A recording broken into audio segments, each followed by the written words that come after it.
काल आपण काही थोडासा पार्ट लिक्विडचा परवाचा राहिलेला तो बघितला. लिक्विडमध्ये वेगवेगळे क्लासेस बघितले आपण. सिम्पल लिक्विड्स कसे असतात किंवा त्याच्यानंतर कंपाऊंड लिक्विड्स बघितले आणि त्याच्यातला शेवटचा पार्ट राहिलेला स्टेरॉइड्स काल आपण डिस्कस केले. आणि त्याच्यानंतर आपण सुरू केलं होतं प्रोटीन्सला, बरोबर. प्रोटीन मॅक्रोमोलिक्युल, तर आपण मॅक्रोमोलिक्युलच म्हटलेलं. प्रोटीनमध्ये काय असतं? ॲमिनो ॲसिड्स असतात. ते ॲमिनो ॲसिड किती प्रकारचे असतात? 20 प्रकारचे असतात. ह्या गोष्टी आपण बघितल्या. कसे असतात हे तुम्हाला जस्ट आयडिया येण्यासाठी मी एक थोडंसं नावं त्याची लक्षात ठेवण्यासाठी एक आयडिया सांगितली होती. सगळी काय लक्षात ठेवायची गरज नाही तुम्हाला, पण त्यातले महत्त्वाचे जे की ॲमिनो ॲसिड्स आहेत ते मात्र लक्षात ठेवायला लागतील. कुठले?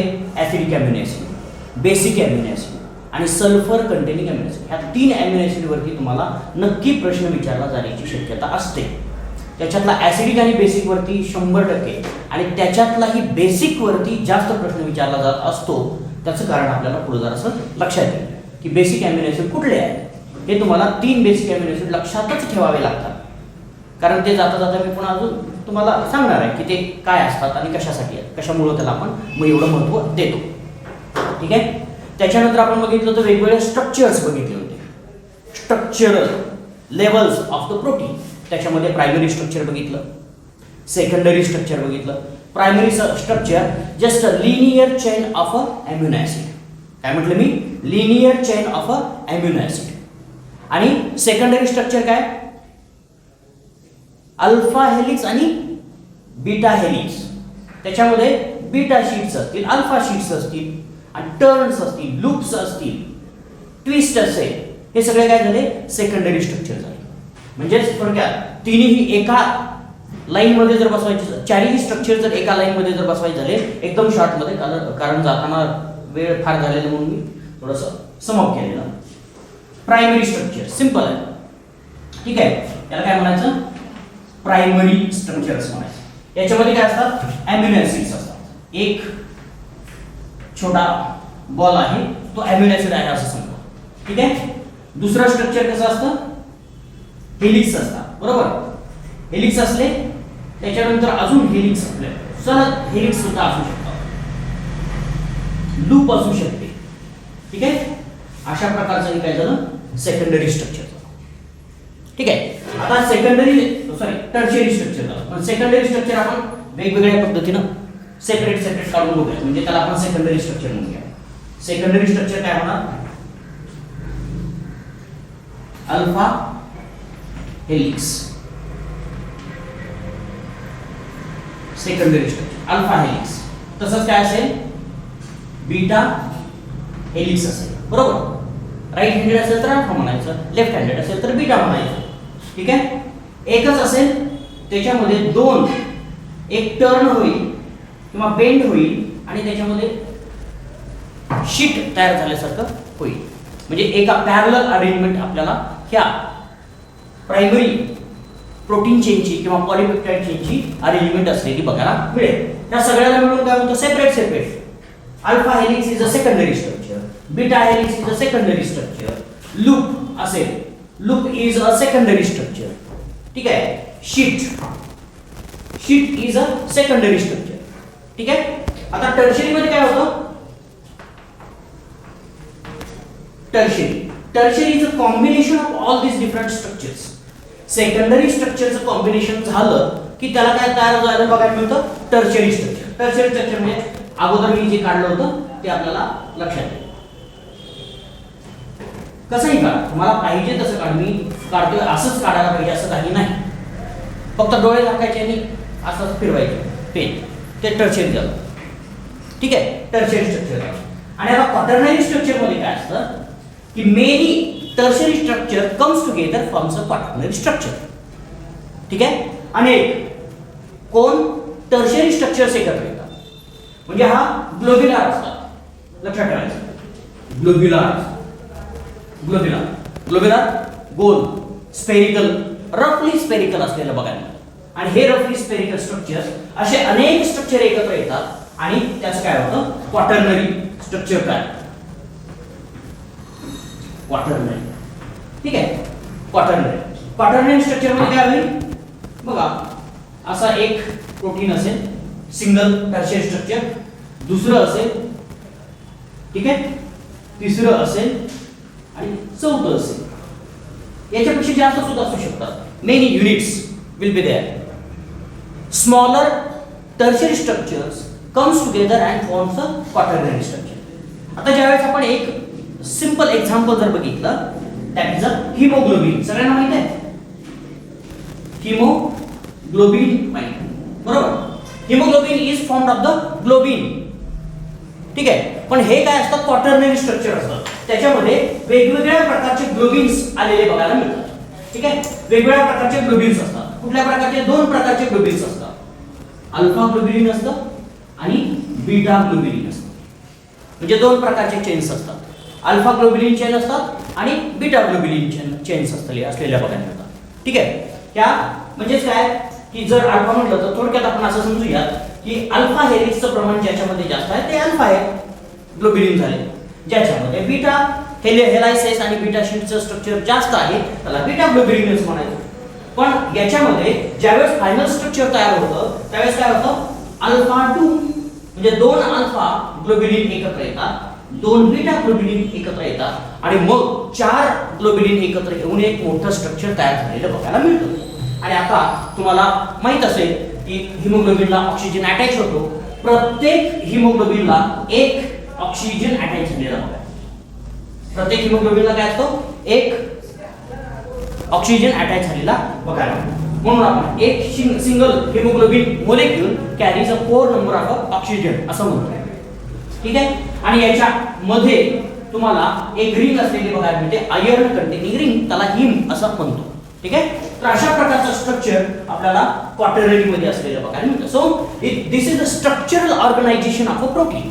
प्रोटीनचं structural organisation, primary simple chain असते, सेकंडरी मॉडिफाईड 3 डायमेन्शनल स्ट्रक्चर आपल्याला जरासं तयार झालेलं बघायला मिळतं. त्याच्यापेक्षा 3 डायमेन्शनल स्ट्रक्चर याला 2D स्ट्रक्चर म्हटलं तरी चालेल. 2D स्ट्रक्चर, 3D स्ट्रक्चर, ठीक आहे. आणि ही 4D स्ट्रक्चर म्हटलं तरी चालेल, ठीक आहे. 3D 4D. आता याच्यामध्ये बॉन्ड्स कुठले कुठले असतात, काल जर सांगितलं होतं फक्त पेप्टाइड बॉन्ड असतो. अॅमिनो ऍसिड, 2 अॅमिनो ऍसिडच्या मधला फक्त बॉन्ड असतो, दुसरे बॉन्ड याच्यामध्ये नसतात. याच्यामध्ये काय असतात, hydrogen bond plus peptide bond असतात. याच्यामध्ये काय असतात, hydrogen bond, peptide bond plus disulphide bonds असतात, बरोबर.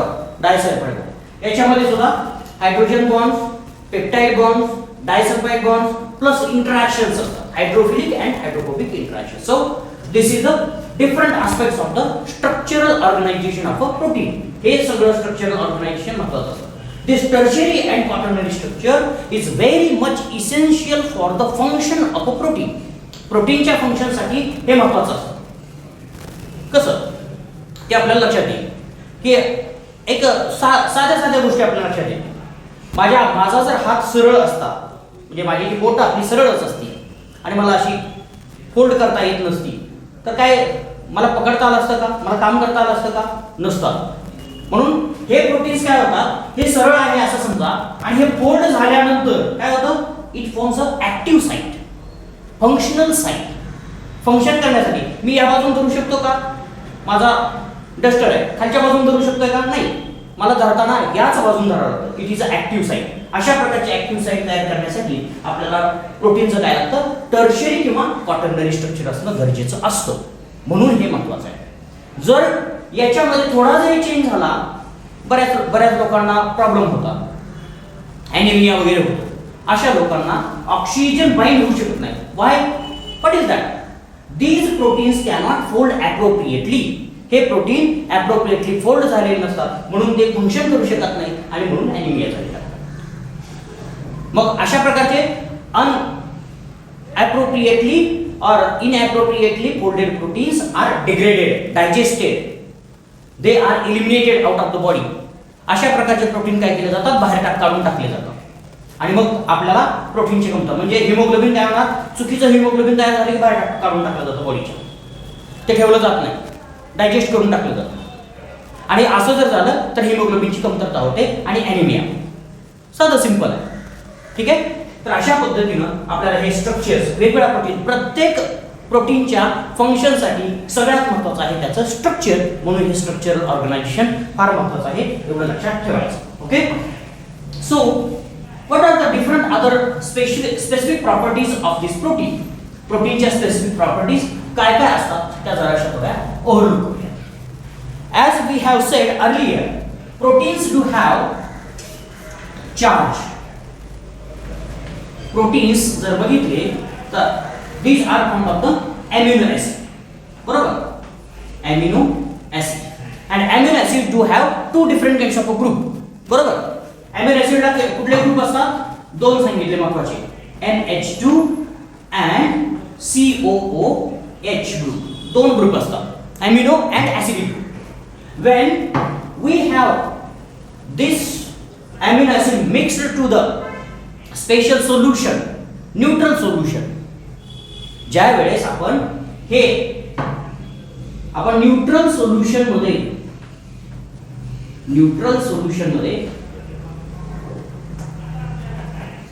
किंवा त्याला आपण काय म्हणूयात, पोलार सोल्युशन असं म्हणूयात.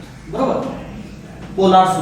पोलार सोल्युशन मध्ये जर आपण यांना टाकलं तर काय होईल बघा, काय होईल, what happen with this kind of amino acid. And if we understand what happens about the amino acid, then we can understand what happens to the protein. कारण जे amino acid च्या बाबतीत घडणार आहे तेच प्रोटीनच्या बाबतीत घडणार आहे, दुसरं काही घडणार नाहीये. कारण प्रोटीन हेच amino acid ने बनलेले असतात. म्हणजे आपल्या बॉडीच्या एखाद्या पार्टला झालं तर आपल्याला झाल्यासारखं आहे. आपण म्हणतो का नाही माझ्या हाताला झालं, मला काय नाही झालं, असं म्हणतो का? कधीच नाही.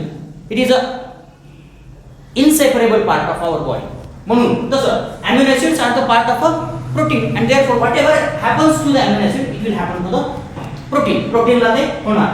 जर आपण बघितलं तर ह्या न्यूट्रल सोल्युशन मध्ये किंवा पोलार सोल्युशन मध्ये जर आपण amino acid टाकले तर आपल्याला त्याच्यामध्ये दोन गोष्टी झालेल्या बघायला मिळतात. If we put it into the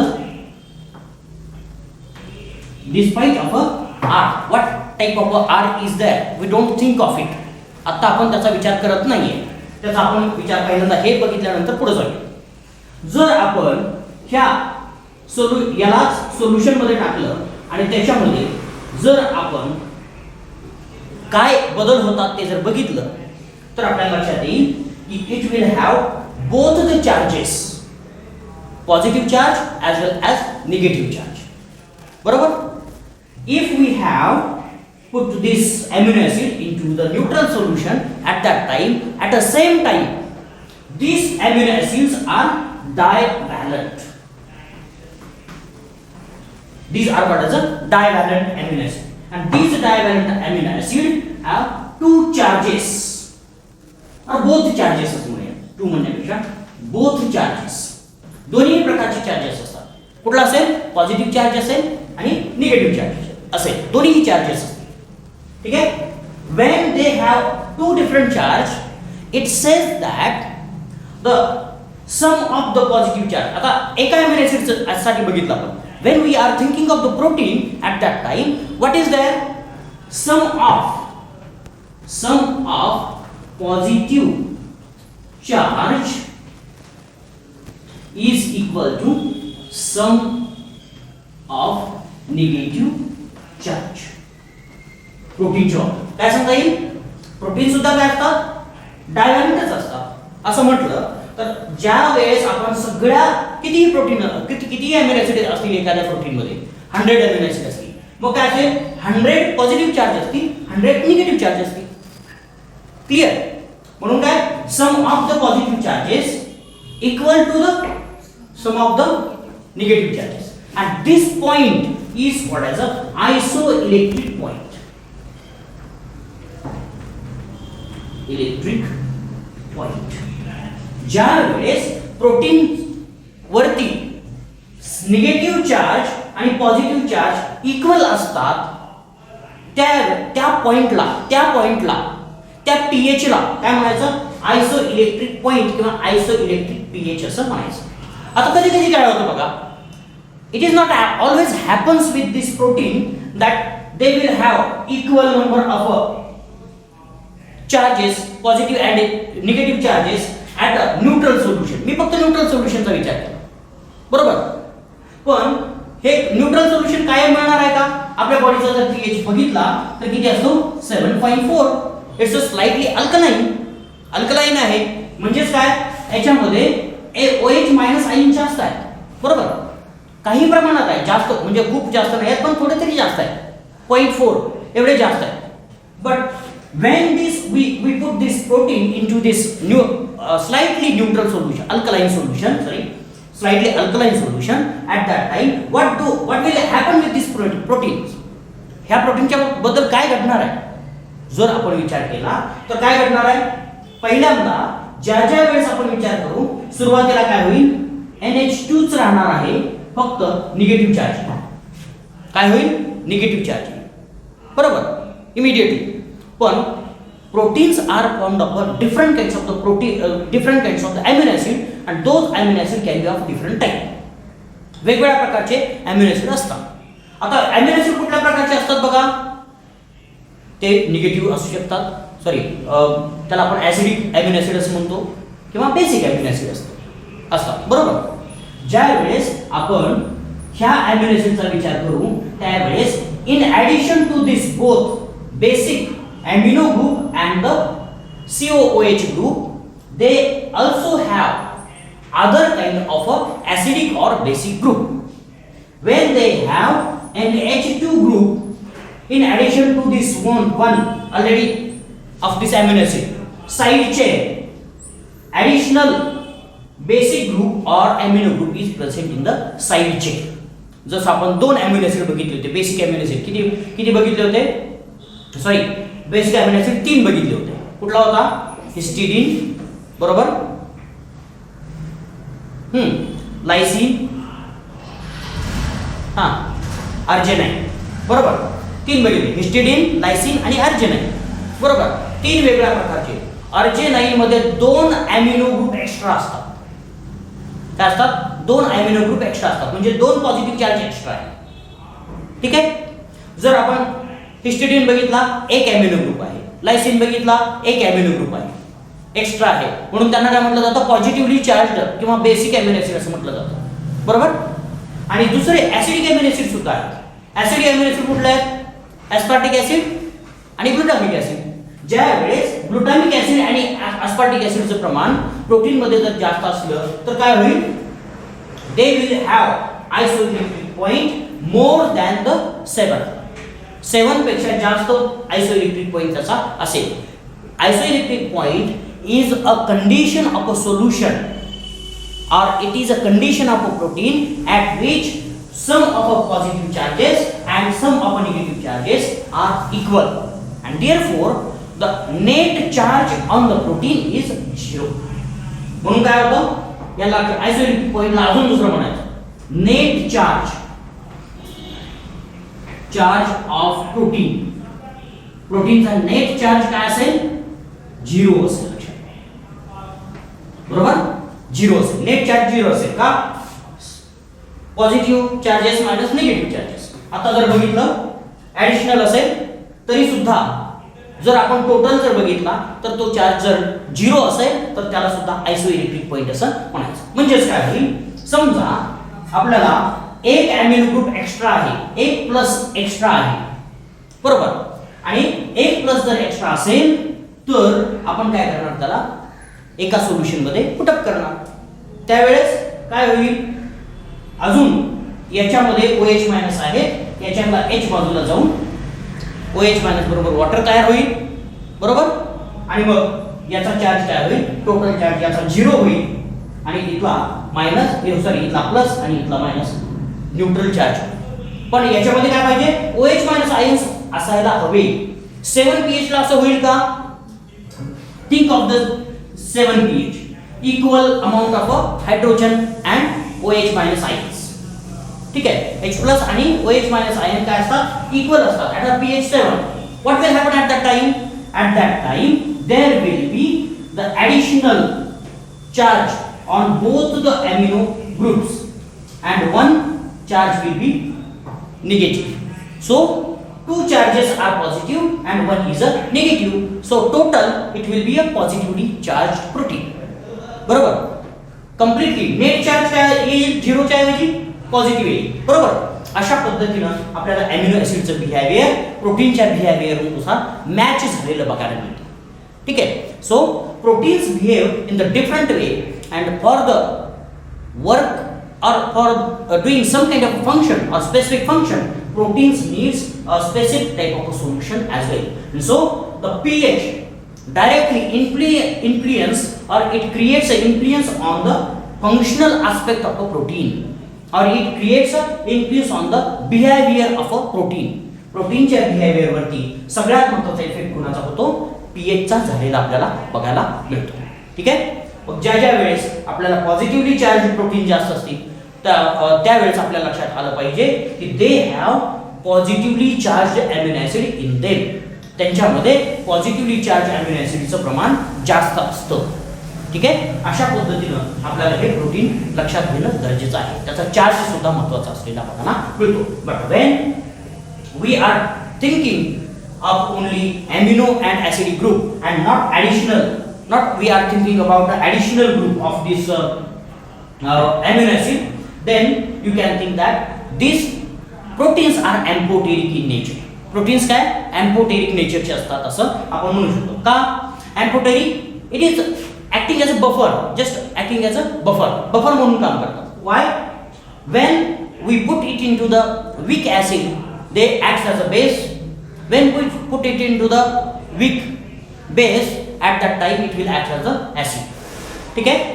weak base मध्ये जर टाकलं तर ऍसिड म्हणून काम करतील, वीक ऍसिड मध्ये टाकलं तर बेस म्हणून काम करेल, म्हणून त्याला अॅम्फोटेरिक असं म्हटलेलं आहे. It will not have net charge as such, but when we are thinking of the different amino acids, specially acidic and basic amino acid, then they will have charge, net charge at a neutral solution or in the neutral solution, clear, or in the polar solution.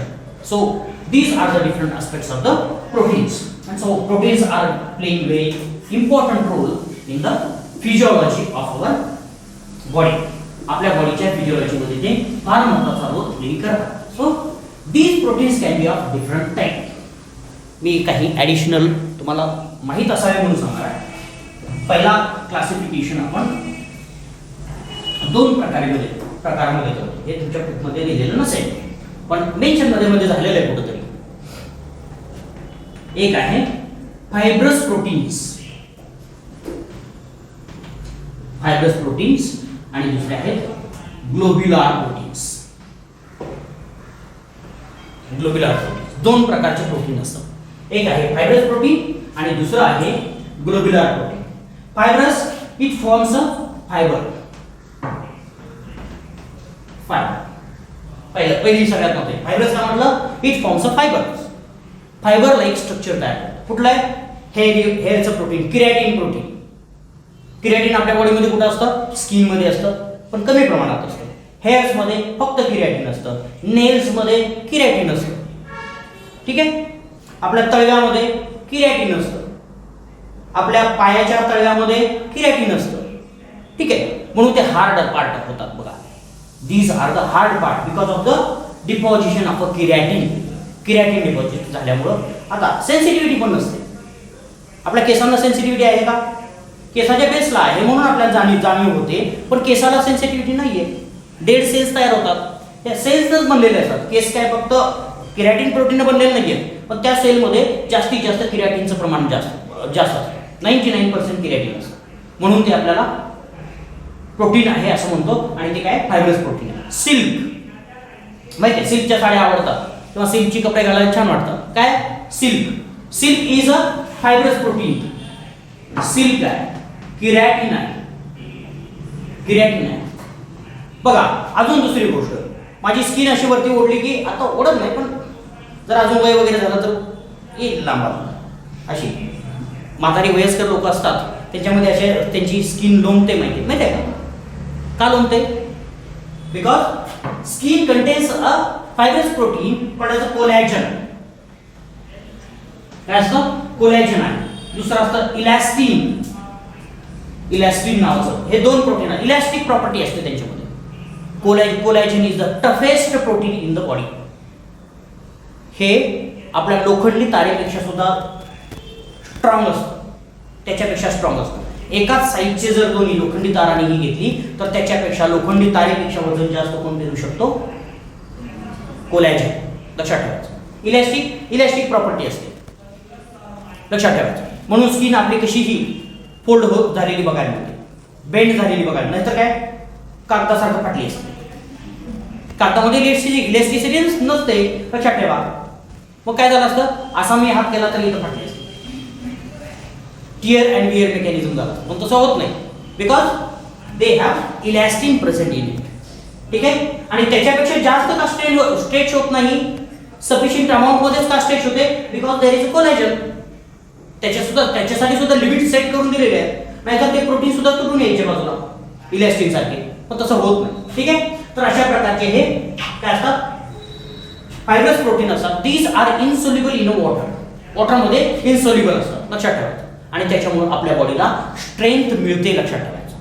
याच्यामुळे काय होते, strength मिळते आपल्या बॉडीला. आता दुसरे proteins असतात. आता मी म्हणेन याच्यामध्ये वेगवेगळ्या प्रकारचे प्रोटीन्स अमिनो ऍसिड्स असतात. Mostly they contain aliphatic amino acid. yes, also some amount of acidic and basic amino acids are also present, but mostly modified amino acids are present in this type of a protein. याच्यामध्ये जर simply beta sheets असतात, silk मध्ये तर फक्त beta sheets असतात, alpha हेलायसिस वगैरे काही नसतात. म्हणून सिल्क एकदम स्ट्रेट राहतं, सरळ राहतं, वाकडं तिकडं होत नाही सिल्क कधीच. त्याच्यामध्ये व्रिंकल्स येत नाहीत, कधीच येत नाही. ठीक आहे. हे का, तर बीटा शीट्स असतात त्याच्यामध्ये. क्लिअर. तर अशा प्रकारचं हे silk, keratin, collagen, elastin, these are the fibrous proteins. हे वेगवेगळे फायब्रस प्रोटीन आपल्याला असलेले बघायला मिळतात. Second type of proteins are the globular proteins. त्याला आपण ग्लोब्युलिन्स असं म्हणतो. Globulins these are spherical. Fibrous नसतात, हे कसे असतात, ग्लोब्युलर असतात. ग्लोब्युलर स्पियर शेप्ड प्रोटीन असतात. स्पियर शेप्ड असतात म्हणजे थोडेसे गोल आकाराचे असतात असं म्हटलं तरी चालेल. गोल आकाराचे असतात आणि हे कशाने बनलेले असतात, हायड्रोफिलिक अमिनो ऍसिडने बनलेले असतात. स्पेशली ऍसिडिक और basic amino acids are present in the larger quantity. और हायड्रोफिलिक अमिनो ऍसिड्स कुठले, दुसरा ग्रुप सांगितला होता, cysteine, serine, arginine, asparagine, aspartic, glutamine, हे सगळे जे होते ते 4, 5, 6, 7 अमिनो ऍसिड आहेत, ते हायड्रोफिलिक अमिनो ऍसिड्स आपल्याला त्याच्यामध्ये असलेले बघायला मिळतात. आणि म्हणून these are soluble in water. Soluble in water, बघा वॉटर मध्ये सोल्युबल असतात. And so they are present in the blood. Blood मध्ये असतात. For example albumin. Egg albumin is also a globular protein. Egg albumin कसं असतं, globular protein असतं. लक्षात ठेवा.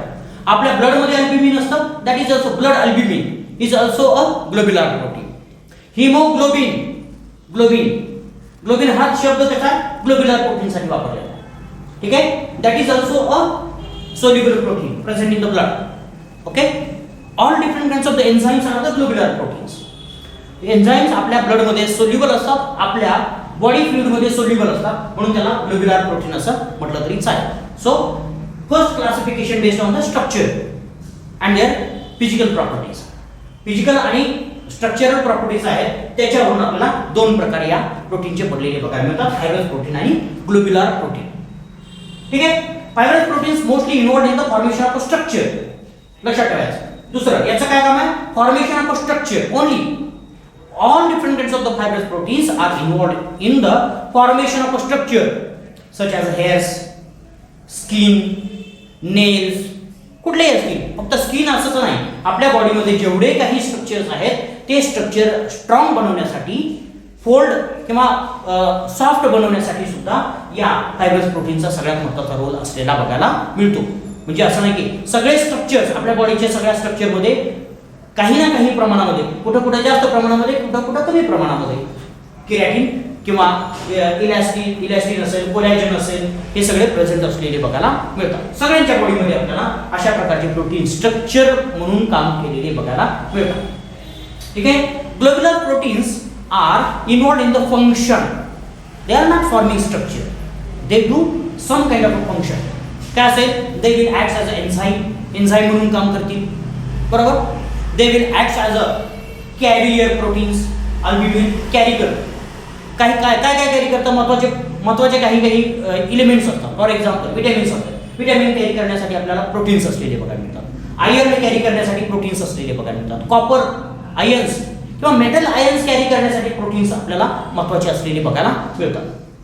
अशा वेगवेगळ्या प्रकार किंवा ऑक्सिजन कॅरी करण्यासाठी सुद्धा प्रोटीन आहे. Haemoglobin oxygen carrying protein and that is a globulin.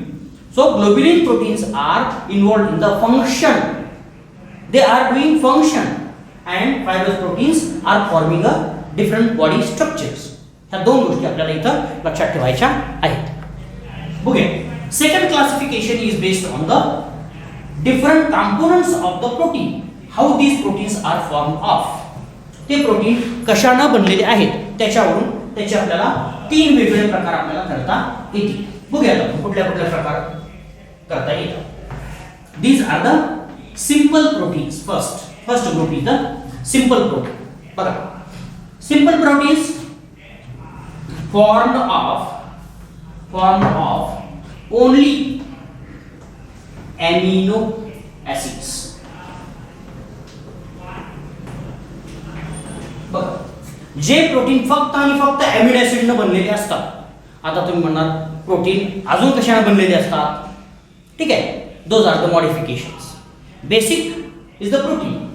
These proteins contain only amino acid, not other kind of groups.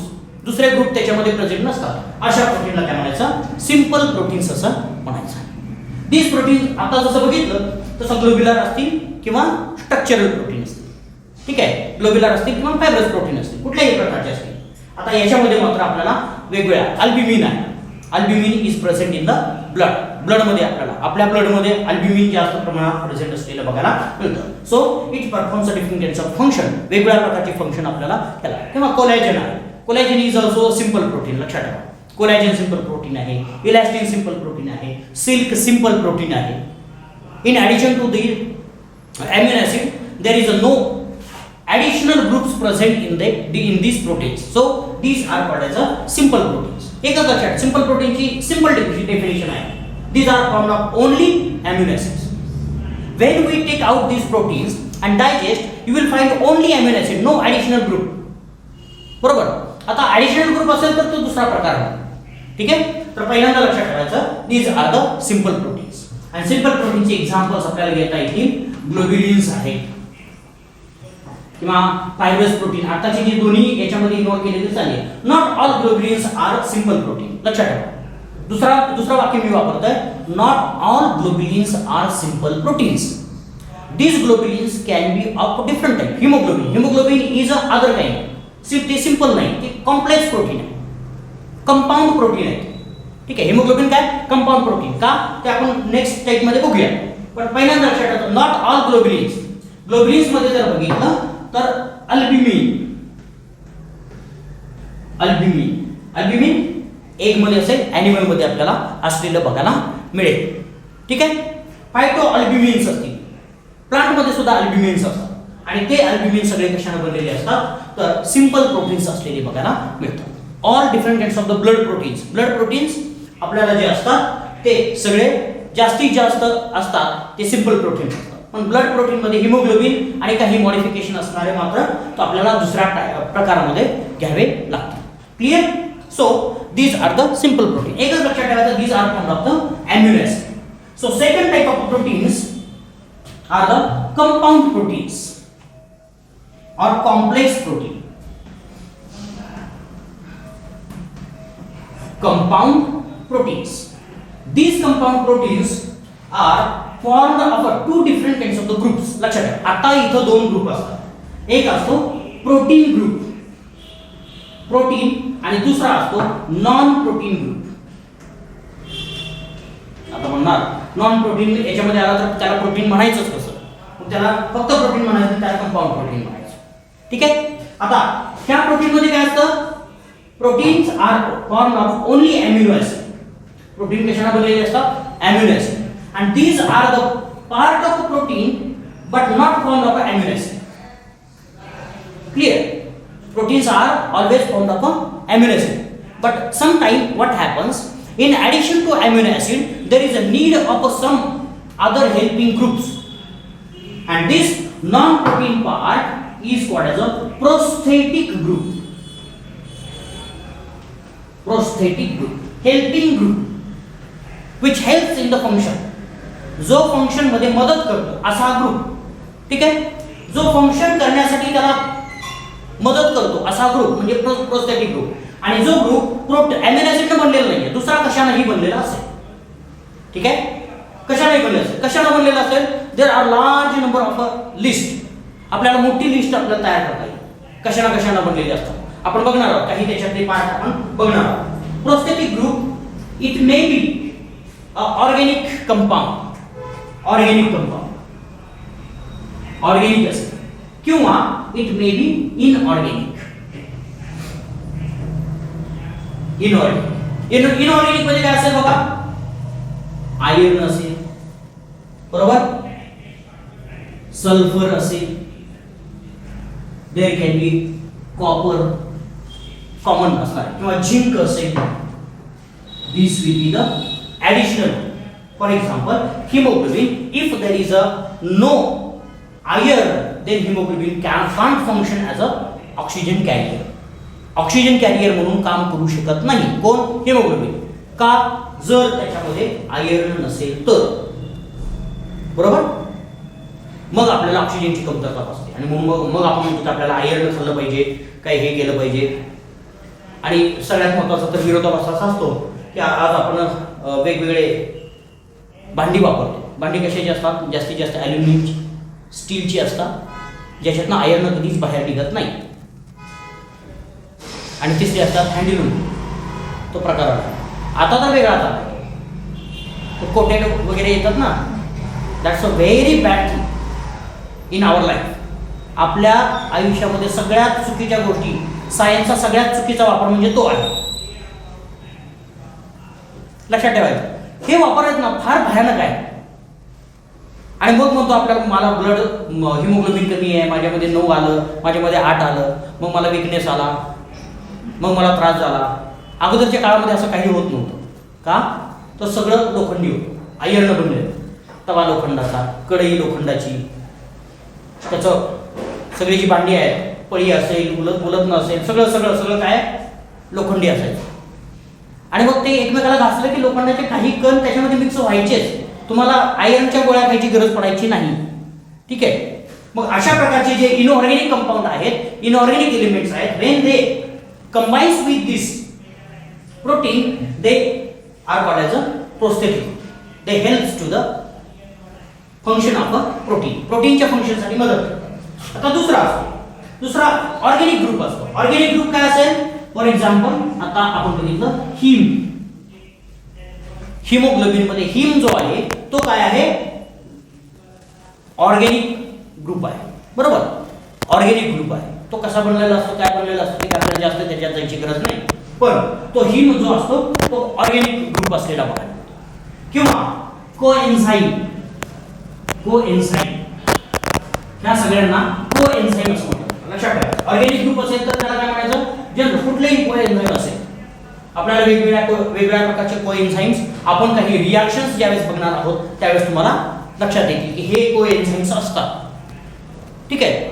For example vitamins आहेत, वेगवेगळ्या प्रकारचे vitamins, all different types of vitamins are needed for the function of this enzymes or proteins. Enzymes म्हणजे कोण असतं, protein असतं, लक्षात ठेवायचं. त्याच्यासाठी सुद्धा काय लागतात, विटॅमिन्स लागतात वेगवेगळ्या प्रकारचे. विटॅमिन डी आहे, विटॅमिन ए आहे. आपल्या डोळ्यामध्ये काय कुठलं विटॅमिन असतं, डोळ्याच्या फंक्शनसाठी कुठलं विटॅमिन लागतं, विटॅमिन ए लागतं, बरोबर. रेटिनॉल असं म्हणतो आपण त्याला. ते रेटिनॉल जर नसेल तर आपल्या डोळ्यातले प्रोटीन काम करू शकत नाही, लक्षात ठेवायचं. मग त्याच्यामध्ये रेटिनॉल असणं गरजेचंच आहे. मग तो काय, तो कसला ग्रुप आहे, ऑर्गेनिक ग्रुप आहे. आणि दोज आर कॉल्ड कोएन्झाइम्स. लक्षात ठेवायचं, प्रोस्थेटिक ग्रुप जो ऑर्गेनिक असतो त्याला कोएन्झाइम असं म्हणायचं. त्याला काय म्हणायचं, coenzyme. And those are inorganic are called as a cofactor. त्याला काय म्हणायचं, कोफॅक्टर, मदत करणारा. को आपला कलिग असतो, आपल्याला काय करतो, मदत करतो. तसा प्रोटीनच्या फंक्शनसाठी मदत करणारे कोण आहे, ऑर्गॅनिक असेल तर कोएन्झाइम म्हणा त्याला, आणि इनऑर्गॅनिक असेल तर कोफॅक्टर म्हणा. Clear. All vitamins helps in the functioning of this proteins. सगळे विटॅमिन्स आपल्याला प्रोटीनच्या फंक्शन मध्ये मदत केलेली बघा. Those are the compound proteins. ठीक आहे. आता एक्झाम्पल जर बघायचं म्हटलं तर हिमोग्लोबिन. हिमोग्लोबिन हिमोग्लोबिन मध्ये आपल्याला दोन पार्ट मी सांगितले. पहिले प्रोटीनस पार्ट सांगितला होता. कुठला, अल्फा 2 बीटा 2 सांगितलं. दोन अल्फा चेन आणि अल्फा ग्लोबिलिन आणि बीटा ग्लोबिलिन असे दोन ग्लोबिलिन आपल्याला प्रेझेंट असतात आणि तेही दोन दोन क्वांटिटी मध्ये असतात, डबल असतात. म्हणून हे काय झालं, 4 ग्लोबिलिन बनलेलं स्ट्रक्चर. पण हे 4 ग्लोबिलिन एकत्र येतात, त्यांच्यामध्ये काय असतो, हा हीम ग्रुप असतो. कोण असतो, हीम. HEME असं लिहिलं तरी चालेल. ठीक आहे. Haem group plus globulin plus haem, haemoglobin. म्हणून त्याला हिमोग्लोबिन असं म्हणायचं. Clear. Haemoglobin, this haemoglobin is a compound protein. ठीक आहे. 1. आता बघूया, these compound proteins can be of different type based on the what kind of a non proteinous part. आता आपण बघितलं प्रोस्थेटिक ग्रुप. याच्या ऍडिशन मध्ये अजून काही आपल्याला प्रेझेंट असलेले बघायला मिळतं. Prosthetic group. these are not only 2. Organic मध्ये सुद्धा आपल्याला लिस्ट बनवता येईल. आता ऑर्गॅनिकची लिस्ट बघूया आणि इनऑर्गॅनिकची लिस्ट बघूया. ठीक आहे. त्याच्यावरून आपल्याला कुठल्या प्रकारचा कोफॅक्टर किंवा कुठल्या प्रकारचा कोएन्झाइम किंवा कुठल्या प्रकारचा प्रोस्थेटिक ग्रुप आहे त्याच्यानुसार आपल्याला प्रोटीनचे वेगवेगळे प्रकार पडलेले बघायला मिळतात. त्याला आपण कंपाऊंड प्रोटीन असं म्हणणार. पहिला बघूया, प्रोटीन आहे plus non protein part if it is a glucose और वी कॅन से कार्बोहायड्रेट.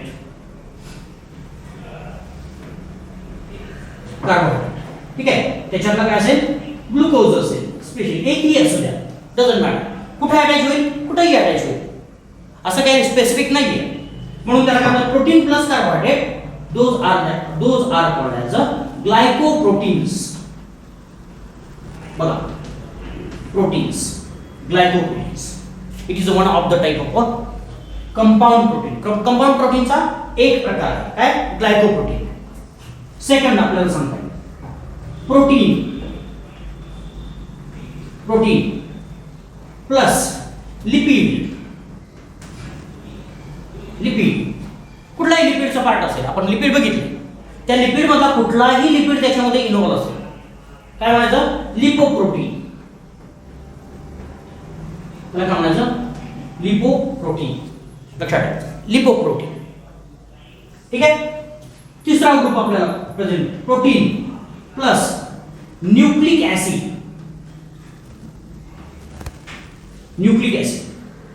त्याला काय म्हणणार, न्यूक्लिओप्रोटीन. त्याला काय म्हणायचं, न्यूक्लिओप्रोटीन. Nucleic acid. आता न्यूक्लिक ऍसिड आपल्याला हा प्रोटीन झालं की बघायचं काय असतं न्यूक्लिक ऍसिड. ठीक आहे. अजून आपल्याला लक्षात येईल की proteins are also combined with some kind of inorganic compounds. काही इनऑर्गॅनिक कंपाऊंड्स असतात त्याच्याबरोबर सुद्धा हे अटॅच झालेले असतात. पण आता शेवटचा याच्यातला पार्ट बघूया. If proteins are combined with some kind of a pigment colored compounds. Pigments are always colored compounds. For example, chlorophyll. ठीक आहे. Haemoglobin, haem is a pigment. Haem मुळे हिमोग्लोबिनला रेड कलर आलेला बघायला मिळतो. ठीक आहे. क्लोरोफिल मध्ये मधली जी हिमची रिंग असते त्याच्या आयर्नच्या ऐवजी त्याच्यामध्ये मॅंगनीज असतं. एवढाच फरक असतो, म्हणून त्याचा ग्रीन कलर असतो. ठीक आहे. कुठल्याही प्रकारचे पिगमेंट असतील, फुलाला कलर वेगळा वेगळा दिसतो तुम्हाला, ते सगळे पिगमेंट्स असतात. ठीक आहे. वेगळ्या प्रकारचे पिगमेंट्स असतात. If these pigments are present in addition to the protein or proteins are attached to the pigment, these proteins are called as a chromoprotein. त्याला काय म्हणायचं, क्रोमोप्रोटीन असं म्हणायचं. लक्षात, coloured protein. For example, melanin is attached with keratin, so it becomes black. ठीक आहे. Brown कलरचं असतं, पण ते सगळे एकत्र ब्राऊन कलर डार्क झाला की ब्लॅक होतो. ठीक आहे. तर अशा प्रकारचे प्रोटीन प्लस पिगमेंट असेल तर क्रोमोप्रोटीन. बघा, protein carbohydrate glycoprotein, protein lipid lipoprotein, protein nucleic acid nucleoprotein, protein pigment chromoprotein. आणि लास्ट आपण याच्यामध्ये एक इन्व्हॉल्व करूया. त्याच्यामध्ये आपल्या लक्षात येईल की proteins are also combined with some kind of metal ions. Metal ions बरोबर सुद्धा हे प्रोटीन कंबाईन झालेले बघायला मिळतात. Metal ions then these are called as a metalloprotein.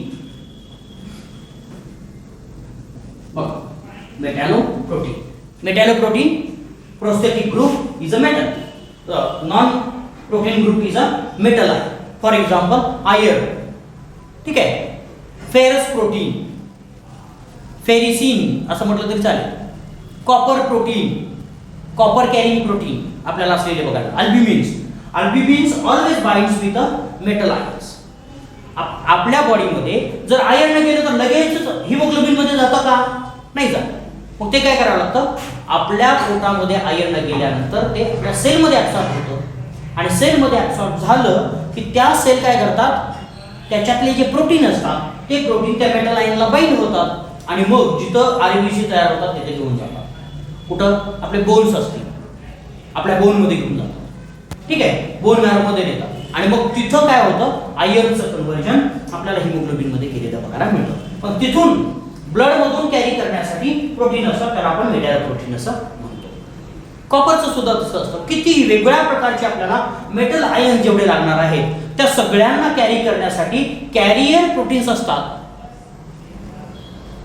आता मेटल थोडक्यात बघितलं. याचं जर एक एक्झाम्पल जर बघायचं म्हटलं तर आयर्न साठी जर असेल, आयर्न कॅरिंग प्रोटीन जर असेल तर त्याला काय म्हणूयात आपण? फेरिटीन असं म्हणतो. फेरिटीन हे प्रोटीन कुठलं असतं? Ferritin. Ferrous transporting protein, ferritin. Ferritin is a albumin protein or globular protein which carries the iron and it is a compound. आता कंपाउंड प्रोटीन ग्लोब्युलर असतील किंवा फायबर्स असतील, दॅट डझंट मॅटर. ठीक आहे. Simple protein सुद्धा दोन्ही प्रकारचे असतात. फक्त सिंपल प्रोटीन काय? फक्त अॅमिनो ऍसिडने बनलेले असतात आणि कंपाउंड प्रोटीन मध्ये प्रोटीनच्या ऍडिशन मध्ये नॉन प्रोटीनस पार्ट पण आपल्याला प्रेझेंट असलेला बघायला मिळतो. So these are the compound proteins. And last type of this protein we can say derived protein. Derived proteins are not a big issue. खरं तर मला ते वाटत नाही की त्याचा एक वेगळा टाइप करायला पाहिजे, पण दिलाय त्यांनी तर okay, no problem. Derived proteins. Derived proteins. These derived proteins are the derivatives of protein. Derivatives of protein. काय होतं? These proteins get broken down into the smaller protein. म्हणून त्याला वेगळा टाइप म्हणतात. म्हणजे कधी कधी काय होतं की एखादं प्रोटीन तयार होत असताना खूप मोठं तयार होतं. ठीक आहे, मोठं तयार होतं. तयार होताना मोठं होतं, पण ज्यावेळेस आपल्याला गरजेचं आहे ते काही एवढं मोठं गरजेचं नसतं, म्हणून त्याला आपण कट करतो. आपल्या बॉडीमध्ये त्याला कट केलं जातं. ठीक आहे. फॉर एक्झाम्पल उदाहरण म्हणू शकतो इन्सुलिन. ऍक्च्युअल इन्सुलिन आहे त्याला प्रो इन्सुलिन असं म्हणतो. काय म्हणतो? Pro insulin. हे समजा एवढं मोठं असेल तर ऍक्च्युअल फंक्शनल इन्सुलिन काय? एवढंच. फंक्शनल इन्सुलिन काय? एवढंच आहे. बाकीचं कट करून टाकलं. आता अशा प्रकारे हे फक्त इन्सुलिनच्या बाबतीत घडतं का? नाही. There are large number of protein undergoing through this kind of a process. अशा प्रोसेस मधून जातात. तर ह्या डेरिव्हेटिव्हला काय म्हणायचं? तर मेटा प्रोटीन असं म्हणायचं. लक्षात ठेवा. मेटा प्रोटीन आणि याच्यामध्ये थोडासा उच्चारामध्ये गल्लत होईल, पण ते होऊ द्यायची नाही. नंतर मेटा प्रोटीन असं म्हणायचं. Meta proteins. बरोबर? If the large protein is hydrolyzed into the smaller part, then the resulting protein is called as a meta protein. Or there can be the smaller number of amino acids may be present in the protein. At that time those proteins may be called as a peptones. Usually peptones are called to the specific type of protein, or it is a term used for the specific type of a protein which contain 5 number of amino acid. ज्यांच्यामध्ये 5 amino acid असतात अशांना काय म्हटलं जातं, peptones म्हटलं जातं. किंवा few numbers of amino acid, फक्त 5लाच पेप्टोन म्हणायचं असंही काही नाही, पण कमीत कमी अॅमिनो ऍसिड ज्यांच्यामध्ये आहेत त्यांना आपण पेप्टोन्स असं म्हणतो. म्हणजे peptones are also a derived protein. Clear?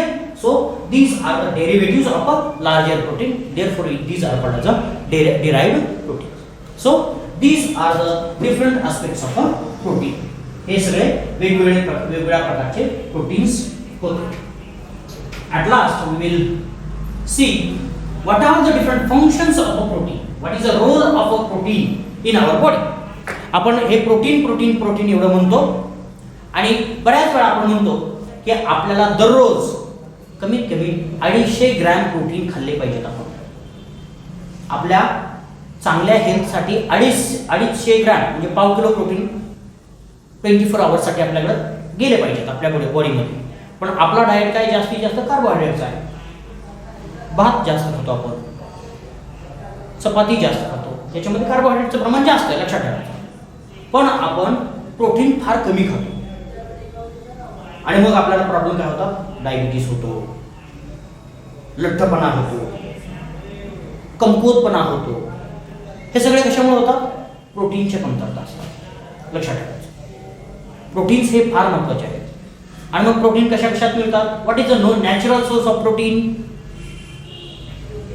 Rich source, non vegetarian असं म्हणत असाल तर तुम्ही ते तुमचं असेल, मी काय त्याच्यावरती मग माझं व्यक्त करणार नाही.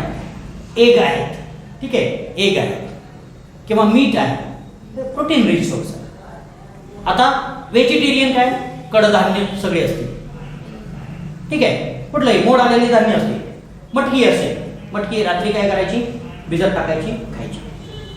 किंवा ड्रायफ्रुट्स खात असाल, ते फक्त म्हणजे बदाम खात असाल तुम्ही तर त्याच्यामध्ये थोडासा बदल करायचा, रात्री भिजत ठेवायची, सकाळी उठून खायची. एवढा साधा सिंपल उपयोग केला तर प्रोटीन्स तुम्हाला जास्त मिळते.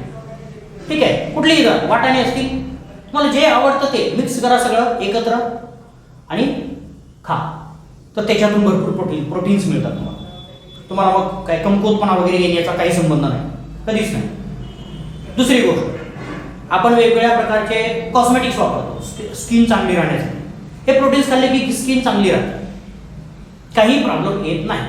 साधे आपल्याला प्रयोग करता येतात, पण हे खात नाही, आपण आजकाल खात नाही. आणि म्हणून आपल्याला काय वाटतं की बघा कितीतरी असे क्रीम सुद्धा आहेत, प्रोटीन रिच क्रीम असतात, ड्राय स्किन होते, ड्राय सुद्धा होणार नाही स्किन, कारण प्रोटीन आपल्याला चांगले जर असले तर प्रोटीनमध्ये ॲबिलिटी असते की to hold a moisture hold करण्याची प्रॉपर्टी आपल्याला प्रोटीनमध्ये असते. साधं सिंपल प्रोटीन्स आपल्याला सकाळी दुधावरची साई जरी आपल्या चेहऱ्याला लावली तरी दिवसभर तो स्किन राहू शकते. म्हणजे साधे प्रोयोग आपल्याला करता येतात. म्हणून पहिला आपण प्रोटीनकडे लक्ष द्या. प्रोटीनमध्ये वेगवेगळ्या प्रकारचे फंक्शन्स काय, प्रोटीनचे काय म्हणून काम करतात प्रोटीन्स आपण आता बघितलं. काही प्रोटीन्स आहेत त्याच्यामध्ये structure, they form a structure. ठीक आहे, स्ट्रक्चर कुठल्या प्रकारचं, all different body structures, structure of a skin, structure of a hair, structure of a nail, structure of a cell itself is formed of a protein. लक्षात ठेवायचं, sale मध्ये सुद्धा sale जशा आकाराची आहे तसा आकार का असतो, it is because of a protein. For example हा फ्लुइड मेम्ब्रेन आहे, पण ह्या फ्लुइड मेम्ब्रेनला आतमध्ये अशा पद्धतीनं एक नेटवर्क असतं प्रोटीनचं. लक्षात ठेवायचं, थिन नेटवर्क असतं, ते दिसत नाही. सोल्युबल फायबर्स असतात पण ट्रान्सपरंट प्रोटीन असतात, एकदम थिन प्रोटीन असतात. ऍक्टिन प्रोटीन असं म्हणतो आपण त्याला काय म्हणतो, ऍक्टिन प्रोटीन. म्हणून ही सेल अशा प्रकारे दिसते बघा. तर असे प्रोटीन्स जे असतात त्या काय करतात, स्ट्रक्चर करतात. They are structural protein. जसं आता सिल्क बघितलं आपण, silk is a structural protein, so it forms a different structure. These are responsible for also carrying different kinds of the groups or different kinds of the elements or different kinds of the substances. वेगवेगळ्या प्रकारचे substances carry करण्यासाठी सुद्धा or you can say transport. These are responsible for transport of oxygen, transport of carbon dioxide, transport of ions such as iron, copper, transport of hydrogen ions as well. लक्षात ठेवा, hydrogen ion सुद्धा एका ठिकाणाहून दुसऱ्या ठिकाणी carry करण्याचं काम हे करते. These proteins also acts as a buffers in the blood मध्ये बफर म्हणून सुद्धा हे प्रोटीन्स काम करतात. लक्षात ठेवायचं, कारण त्याच्याकडे दोन ग्रुप आहेत, ऍसिडिक ग्रुप आहे, बेसिक ग्रुप आहे, आणि त्याच्यामुळे बफर म्हणून सुद्धा हे काम करतात. ब्लडचा पीएच हा ॲप्रोप्रिएट 7.4 मेंटेन केला जातो. ते कशामुळं, तर जास्तीत जास्त रोल आपल्याला ह्या प्रोटीनचा असलेला बघायला मिळतो. लक्षात ठेवा. अजून ॲडिशनल बफर सिस्टम असते, पण protein also acts as a buffer system in the blood. These also are responsible for the functional aspects सुद्धा. फंक्शन वेगवेगळ्या प्रकारचे function. For example, they form enzymes. Enzymes सुद्धा तयार करतात. So all enzymes are formed of a protein. लक्षात ठेवा, all enzymes are formed of a protein. असं सध्या म्हणतो, एक काही थोडे बोटावर मोजणे इतके एन्झाईम्स आहेत की ते नॉन प्रोटीनस आहेत, पण most of the enzymes are formed of the protein and therefore proteins act as an enzyme. And whole body is an enzymatic reaction. आपल्या सगळ्या बॉडीमध्ये ज्या वेळेस सगळ्या एन्झाईमच्या रिएक्शन बंद होतील त्यावेळेस आपण जिवंत नसू, आपण मृत असू. लक्षात ठेवायचं. म्हणून enzymes are the molecules which makes you live, which allows you to live. Enzymes असे आहेत की जे तुम्हाला जगण्यासाठी मदत करतात किंवा जे जगवतात. लक्षात ठेवायचं, एकाही एन्झाईमला जर प्रॉब्लेम झाला, एका जरी एन्झाईमला प्रॉब्लेम झाला तरी तुम्हाला जगता येईल, आणि त्यातलं महत्त्वाचं जर असेल तर मग ते जगताच येईल. साध्या गोष्टी. ठीक आहे. म्हणून एन्झाईम्स हे फार महत्त्वाचे आपल्याला असलेले बघायला मिळतात. So these also forms of protective structures, protection of our body. आपल्या बॉडीच्या प्रोटेक्शन साठी सुद्धा हे फार महत्त्वाचे असलेले बघायला मिळतात. कसे? For example, keratin gives a protection. Hairs on the बॉडीवरती हेअर्स आपला सोडून द्या, आपल्यामध्ये मॉडिफिकेशन झालेले आहे आणि म्हणून आपण कपडे घालतो. पण जे जंगलामध्ये प्राणी आहेत त्यांच्या अंगावरचे केस हे त्यांना महत्त्वाचे आहेत, कारण कुठे जंगलातून जात असताना एखादं काही खरचटलं तर खरचटू देत नाही, म्हणजे स्क्रॅचेस त्यांच्या बॉडीवरती येत नाही सहजासहजी, because of the presence of this protein. Birds असतील, बर्ड्सचे फीडर्स आहेत, those are also form of protein. So it gives a protection to them. त्यांना प्रोटेक्शन देण्याचं काम सुद्धा ह्या प्रोटीनचं असलेल्या बघायला. सो रफली it can be a big list.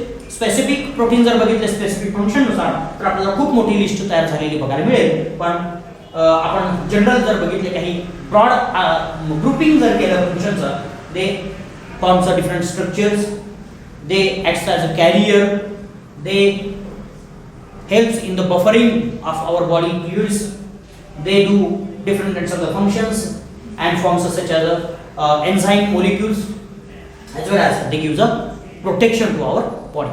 आपल्या बॉडीला प्रोटेक्शन सुद्धा दिलेली बघायला मिळते. अजून आपल्याला इथं प्रोटेक्शनच्या मध्ये आपल्याला डिफेन्स सिस्टीम मध्ये आता ऐकलं असेल अँटीबॉडीज हा शब्द ऐकला असेल, ऐकलाय सगळ्यांनी?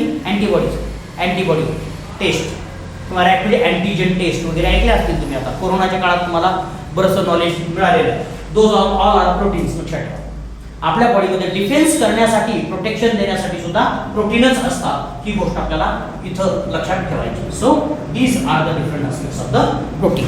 प्रोटीनचे हे वेगवेगळे आस्पेक्ट्स होते.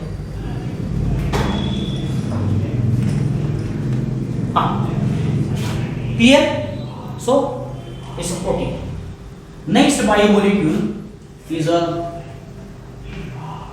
Nucleic acids.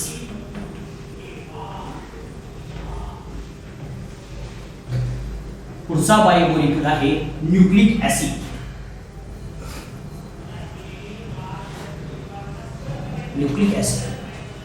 न्यूक्लिक ऍसिड हा अजून सगळ्यात मोठा आणि special molecule biomolecule.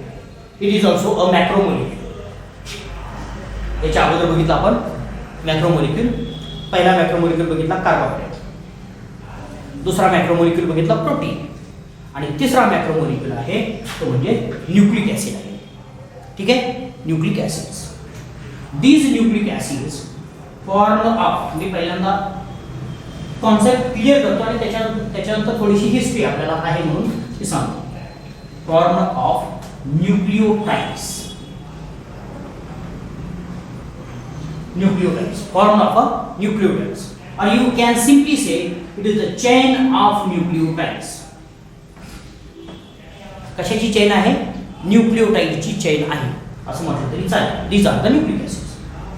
These nucleic acids, जर आपण हिस्ट्री बघितली तर first these nucleic acids are demonstrated to be present on a chromosome by Fulgen. फल्जन असं म्हटलं तरी चालेल. फल्गन नावाच्या शास्त्रज्ञाने काय केलं तर काही डाय डेव्हलप केले. डाय म्हणजे कलर डेव्हलप केले आणि ते कलर दिल्यानंतर क्रोमोझोम स्टेन होता, कलर येतो, क्रोमोझोमला कलर येतो. कारण नॉर्मली काय आपल्या बॉडीला कलर नसतो, सेल्सला कलर नसतो कुठलाही, एकच फक्त मेलॅनिन सोडलं तर बाकीचा कलर नसतो, हिमोग्लोबिन सोडलं तर बाकीचा कलर नसतो. ते सुद्धा कशामुळे असतं? आयर्न आणि हिममुळे कलर असलेला बघायला मिळतो. तर बॉडीला आपल्या तसा काही कलर नसतो. Cell is completely transparent. आपली जी बॉडी सेल असतात त्या सगळ्या ट्रान्सपरंट असतात. बॉडीच्या सेलच्या आतमध्ये सुद्धा जे काही वेगवेगळ्या प्रकारच्या छोट्या छोट्या ऑर्गेनिली आहेत त्या सगळ्या सुद्धा ट्रान्सपरंट असतात.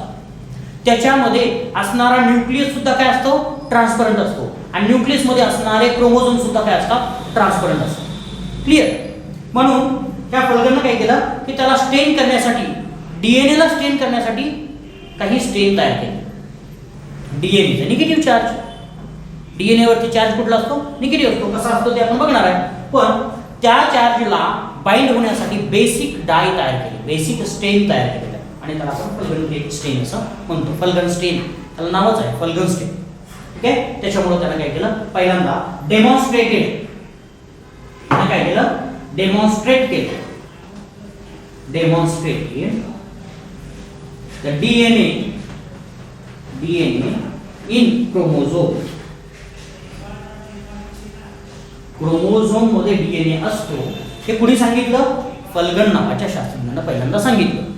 आणि त्याच्यानंतर त्याच्यामध्ये भरपूर वेगळ्या प्रकारचे रिसर्च होत गेले. आता ह्याच फल्गननं अजून काय सांगितलं? This DNA is formed of two different kinds of the groups. एक आहे प्युरिन्स, प्युरिन्स नावाचे मॉलिक्युल्स आहेत त्यानं तयार झाला. आणि दुसरे आहेत पायरिमिडिन्स. पायरिमिडिन्स अशा दोन प्रकारच्या ग्रुपनं हा डीएनए तयार झालेला असतो. हे पण कुणी सांगितलं? फल्गन. ठीक आहे, त्याच्यानंतर हा रिसर्च सतत चालूच होता. त्यानंतर एक शास्त्रज्ञ विल्किन्स नावाचा, मॉरिस विल्किन्स, त्यानं जरा थोडासा ऍडव्हान्स्ड रिसर्च केला. ठीक आहे,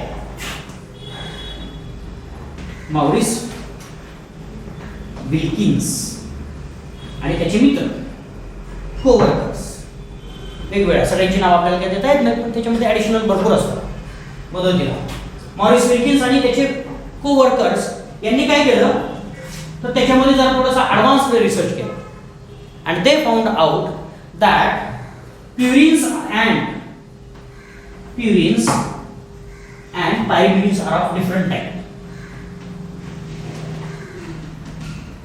pyrimidines ची चेन असते, त्याच्यामध्ये काय असते? It is a form of a chain of purines and pyrimidines. मग त्यानं शोधून काढलं की दोन प्रकारचे प्युरिन्स असतात. दोन प्रकारचे प्युरिन्स असतात. कुठल्या दोन प्रकारचे असतात? एक असतो ॲडेनाइन आणि दुसरा असतो ग्वानाइन. ग्वानिन म्हटलं तरी चालेल, ग्वानिन, ॲडेनाइन. ठीक आहे, अशा दोन प्रकारचे प्युरिन्स असतात. आणि पायरिमिडिन सुद्धा त्याच्यामध्ये त्यानं डिस्कवर केले. पायरिमिडिन मध्ये दोन असतात, thymine and cytosine. We are talking about DNA मध्ये. आपण फक्त डीएनए बद्दल बोलतो, बाकी काही नाही. त्याच्यानंतर आपण युरिक ऍसिड कडे जाणार. ठीक आहे, ज्यावेळेस आपण न्यूक्लिक ऍसिडचं स्ट्रक्चर बघू त्यावेळेस आपण हे डिटेल मध्ये बघणार. हे कोणी सांगितलं? Maurice Wilkins. आणि त्याच्यानंतर आपल्या लक्षात आलं की nucleic acid are form of nucleotides and they are of 4 different types. ठीक आहे, 4 वेगवेगळ्या प्रकारचे न्यूक्लियोटाइड्स त्याच्यामध्ये आहेत हे आपल्याला नंतर लक्षात आलं. ठीक आहे, so we can say that there are 2 different kinds of the groups of this nucleotides. न्यूक्लियोटाइड्सचे 2 ग्रुप असतात.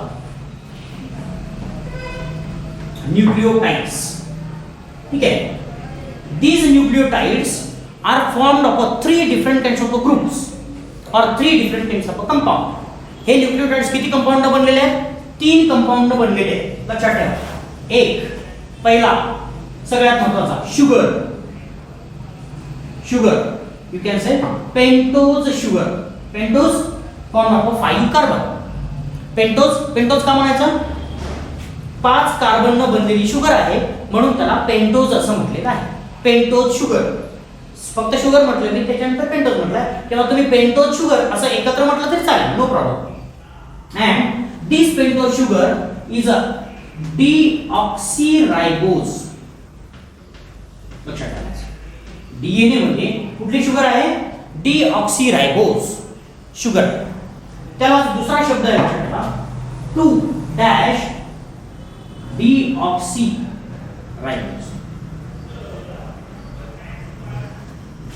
का? तर दुसऱ्या कार्बनवरचा ऑक्सिजन कमी झालेला आहे. दुसऱ्या कार्बनवरचा ऑक्सिजन, शुगरच्या दुसऱ्या कार्बनला जो ऑक्सिजन होता तो कमी आहे, तो तिथं प्रेझेंट नाही, म्हणून त्याला डीऑक्सी असं म्हटलं. Deoxy, removal of oxygen from second carbon, so deoxy. म्हणून कधी कधी तुम्हाला फक्त डीऑक्सी तुमच्या डोक्यात बसलेलं असतं, पण 2 डीऑक्सी म्हटलं की तुम्हाला कन्फ्युजन होतं. तर लक्षात ठेवायचं, डीएनए मध्ये 2 डीऑक्सीच लक्षात ठेवायचं, त्याच्यापेक्षा जास्त कुठलं काय लक्षात ठेवायचं नाही. So it's a sugar. Second type of a molecule, which is a second type of compound present in the nucleotide, is a nitrogen base. Nitrogen base, and these nitrogen bases can be of 5 different types. किंवा त्याचे आपण 2 group करू. ह्या nitrogen बेसचे आपण काय करणार आहोत? 2 group करणार. 2 ग्रुप, ठीक आहे. एक आहे प्युरिन आणि दुसरा आहे pyrimidine. Pyrimidine. When we talk about the nucleic acid, general nucleic acid, because this nucleic acid can be of 2 different types, DNA and RNA. 2 प्रकारचे असतात, ठीक आहे. म्हणून ह्या दोन्ही साठी सुद्धा आपण कॉमन बोलतो. नंतर आपल्याला सेपरेट बोलायचं पण कॉमन इथं त्याचं न्यूक्लियोटाइडचं स्ट्रक्चर बघत असताना आपण कॉमन बघणार, ठीक आहे. आता इथं दुसरी सुद्धा शुगर असू शकते. शुगर दुसऱ्याही प्रकारची असू शकते, तर आपण रायबोज शुगर असतो. रायबोज इन आरएनए. आरएनए मध्ये कुठली शुगर असते? रायबोज शुगर असते. कारण त्याच्यावरचा सेकंड कार्बनचा ऑक्सिजन रिमूव्ह केलेला नसतो, म्हणून त्याला रायबोज असं म्हणतात. त्या दोघांमध्ये काय फरक आहे बघा, रायबोज शुगर मध्ये आणि डीऑक्सीरायबोज शुगर मध्ये. Here ribose sugar is there, all oxygens are present, but in the deoxyribose one oxygen is removed and that oxygen is from the second number of a carbon. दुसऱ्या कार्बनचा आहे तो oxygen remove केला म्हणून ती काय झाली? Deoxy झाली. एवढा साधा सिंपल डिफरन्स आपल्याला असलेला आहे. So nitrogen base, it is a compound containing carbon nitrogen chain or ring. हे काय रिंग लाइक स्ट्रक्चर आहे आणि त्याच्यामध्ये काय कार्बन आणि नायट्रोजनची रिंग आहे. फक्त कार्बनची आहे का? नाही, कार्बन आणि नायट्रोजनची रिंग आहे म्हणून त्याला नायट्रोजन बेस असं म्हणतात किंवा नायट्रोजनस बेस असं म्हणतात, ठीक आहे. बेस आहे आणि त्याला काय बेस का म्हटलं? These are the basic structures. Chemically they act as a base. Base they give hydrogen ion. ते काय करतात? हायड्रोजन आयन देतात म्हणून त्यांना काय म्हटलं? बेस असं म्हटलं. घेत नाही, देतात. जो हायड्रोजन देतो त्याला बेस म्हणतो आणि जो हायड्रोजन घेतो त्याला ऍसिड म्हणतो. थोडा साधा सिंपल डिफरन्स आपल्याला माहिती आहे, ठीक आहे. So these can be of 2 different type, purines and pyrimidines. मी सेपरेट इथं डिस्कस करतो, तेव्हा जरा थोडंसं बघूया आणि त्याच्यानंतर आपण त्याचं स्ट्रक्चरल डिफरन्स बघूया, कारण याचे स्ट्रक्चर सुद्धा तुम्हाला मी दाखवतो कशा पद्धतीने असतात. प्युरिन्स जसं आपण म्हटलं ॲडेनाइन अँड ग्वानाइन. बरोबर, दोन प्युरिन्स असतात. प्युरिन्स आर ऑलवेज टू, त्याच्यामध्ये तिसरा प्युरिन नसतो. पण when we talk about the pyrimidine can be of 3 different type. एक आहे सायटोसिन, दुसरा आहे थायमिन आणि तिसरा आहे uracil. Clear? So 5 different types of nitrogen base. कधी कधी असा ऐकलं how many nitrogen bases are present in nucleic acid, त्यावेळेस आपण पटकन म्हणतो 4. तसं नाही, ते 5 सांगा. न्यूक्लिक ऍसिड बद्दल विचार, ज्यावेळेस न्यूक्लिक ऍसिड बद्दल विचारेल त्यावेळेस आपल्याला सगळ्यांचा विचार करायचा. त्यांनी स्पेसिफिक डीएनए मध्ये विचारलं तर 4 म्हणा, स्पेसिफिक आरएनए मध्ये विचारलं तर 4 म्हणा, काही प्रॉब्लेम नाही. पण कॉमन न्यूक्लिक ऍसिड साठी जर विचारलं तर you have to talk about the 2 purines and 3 pyrimidines. Clear? DNA मध्ये 4 असतात आणि आरएनए मध्ये 4 असतात.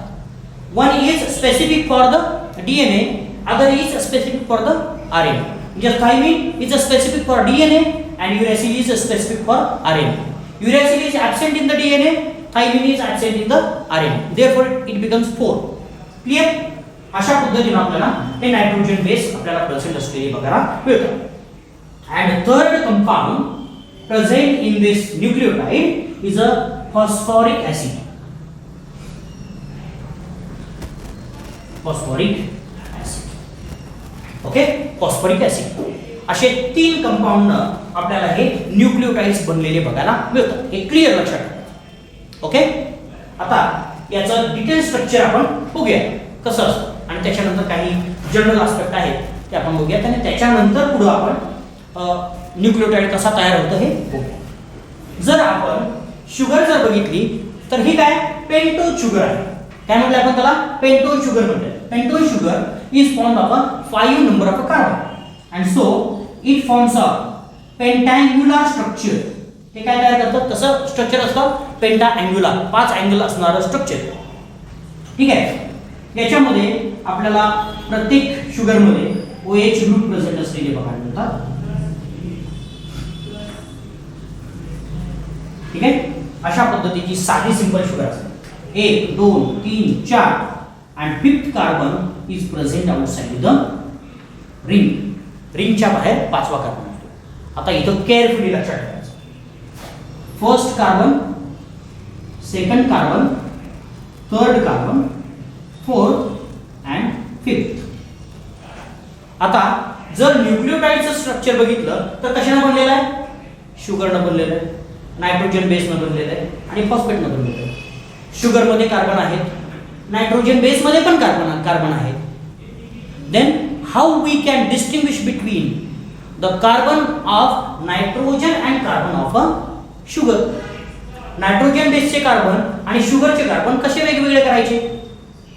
कार्बन 1 असं जर म्हटलं, न्यूक्लिओटाइड मधला कार्बन 1 जर म्हटलं मी, तर हा शुगरचा आहे म्हणायचं की नायट्रोजन बेसचा आहे म्हणायचं? क्लिअर? म्हणजे कन्फ्युजन आहे की नाही? बघा काय, जर मी कार्बन नंबर 1 C1 असं म्हटलं, कार्बन 1 म्हटलं, तर हा मला प्रश्न पडणार, हा शुगरचा म्हणायचा की नायट्रोजन बेसचा म्हणायचा? बरोबर. So name or numbering of this carbon is slightly changed, putting a dash to the carbons of a sugar. शुगरच्या कार्बनला काय केलं आपण? डॅश ठेवला, फक्त डॅश ठेवायचा. आता जर C1 डॅश असं जर असेल तर I can differentiate that this carbon is of sugar and not of the nitrogenous base. हा कार्बन कोणाचा आहे? शुगरचा आहे असं म्हणणार मी. नायट्रोजन बेसचा आहे असं म्हणणार का? नाही. जर समजा C1 जर म्हटलं तर मी आता काय म्हणणार? हा कार्बन कुठल्या कंपाऊंडचा आहे? नायट्रोजन बेसचा. क्लिअर? म्हणजे प्राइम, त्याला डॅश म्हणायच्या ऐवजी आपण काय म्हणतो इथं? प्राइम असं म्हणतो. बरोबर? एवढा साधा. कारण हा शब्द प्राइम हा शब्द पुन्हा तुम्हाला येणार आहे. म्हणूनच मी इथे लिहिताना सुद्धा काय 2 डॅश असं म्हटलं. 2 प्राइम असं म्हटलं. बरोबर? 2 प्राइम. का? तर second carbon of a sugar is represented by this dash or prime sign. हे साइन. ठीक आहे? म्हणून मी आता इथं नंबरिंग बदलतो. 1 prime, 2 prime, 3 prime, 4 prime, 5 prime. Clear? So this is the ribose sugar. ही काय झाली? Ribose sugar. Ribose 5 carbon sugar.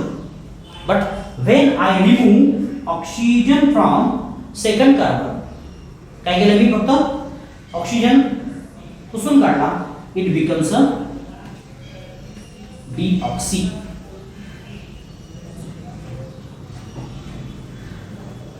Removal of oxygen from 2' carbon. Clear? And then it becomes a deoxyribose. आता ह्या डीऑक्सीरायबोजचा फार फायदा असतो, खूप मोठा फायदा असतो. कारण बऱ्याच वेळा काय होतं, OH group and OH group get react with each other, एकमेकांबरोबर रिॲक्ट होतात आणि हे रिॲक्ट झाले काय साध्या गोष्टी होत असतात इथे सतत. हा हायड्रोजन काय करतो, याच्यावरती अटॅक करतो आणि इथं इथला मधला बॉन्ड ब्रेक करतो आणि ही जी रिंग आहे, रिंग ब्रेक होते आणि मग हे स्ट्रक्चर पूर्ण डिस्टर्ब होते. ते स्ट्रक्चर डिस्टर्ब होऊ नये म्हणून आपल्यामध्ये मॉडिफिकेशन करून घेतलं सगळ्या ॲनिमलनं, इथला ऑक्सिजनच काढून टाकायचा की जो ऑक्सिजन फ्री राहणार नाही. म्हणजे आता हा हायड्रोजन याच्यावरती अटॅक करू शकत नाही. क्लिअर? अशा पद्धतीनं आपल्याला हे stable structure, deoxyribose is more stable than the ribose sugar. Deoxyribose sugar ही रायबोज शुगर पेक्षा जास्त स्टेबल आहे. का? तर it is having absence of, or it is in this there is a removal of oxygen from the carbon 2 or second number of carbon. Clear? So these are the two different kinds of sugar. काय साधा difference लक्षात आला दोन शुगरचा? तर अशा प्रकारचा difference आपल्याला असलेला आपल्याला मिळतो. So there is a second type of structure or compound which we have here in the nitrogen base is the that is the nitrogen base and these are of two different types. पहिला आपण purine बघू. आपण कुठला बघूया? Purine. Purine is double ring structure. Purine मध्ये काय असते? Double ring असते लक्षात. आणि पायरिमिडीन मध्ये सिंगल रिंग स्ट्रक्चर असते. Here one ring is 5 member. एक 5 मेंबर असते आणि सेकंड रिंग इज पहिली रिंग आहे ती 6 मेंबर्ड आहे आणि दुसरी आहे ती 5 मेंबर रिंग असते. ठीक आहे? दोन रिंग असतात. एक आहे 6 मेंबर्ड रिंग, साधं सिंपल स्ट्रक्चर काढलं. ठीक आहे? याच्यामध्ये एका पोझिशनला नायट्रोजन असतो. Therefore it becomes a nitrogen base. का नायट्रोजन बेस म्हटलं? रिंग कंटेन नायट्रोजन, रिंग मध्ये नायट्रोजन असतो म्हणून नायट्रोजन बेस असं म्हणतात. ठीक आहे? दुसरं स्ट्रक्चर आपल्याला असलेलं बघायला मिळतं 5 मेंबर रिंग, त्याच्यामध्ये सुद्धा नायट्रोजन बेस असतो. त्याच्यामध्ये सुद्धा काय असतो? Nitrogen base. Totally you can say there are 3 different kinds of nitrogen bases are present. बघा जरा स्ट्रक्चर.